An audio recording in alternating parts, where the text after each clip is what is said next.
Dave McCall here at the house talking about layering garments. Very crucial to any kind of a snowboard outfit you might be putting together.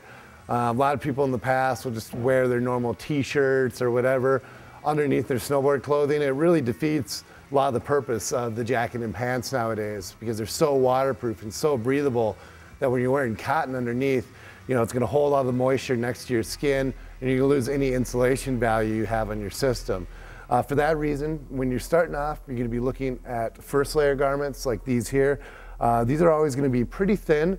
The main purpose of this garment is wicking moisture away from your skin, and if it is wet, retaining its insulating properties.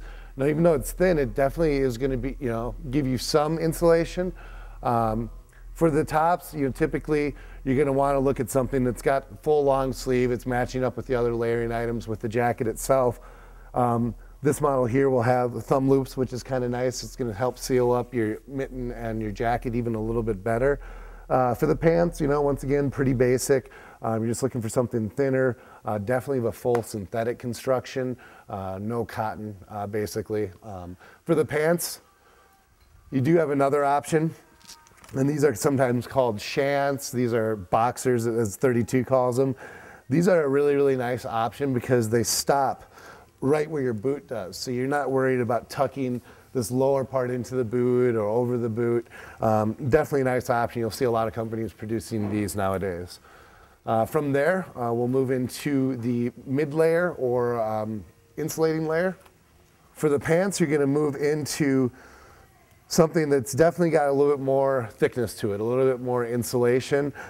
These right here are going to be a micro fleece. So they're very, very comfortable. Most will have an elastic waistband, so you don't have to worry about snapping or buckling another layer.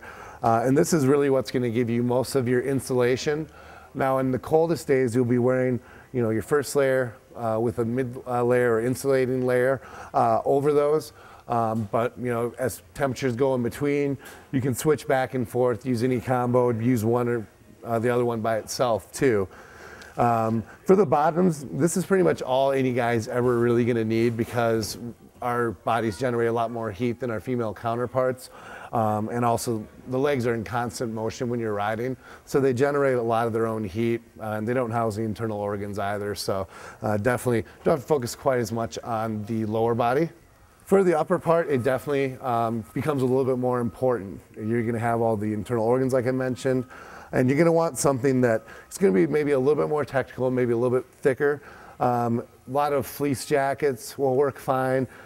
This bonded fleece or kind of hydrophobic fleece is a really, really good option because you can use it as your heat layer, your mid layer on a system like this, but these also work really, really well on your warmer spring days.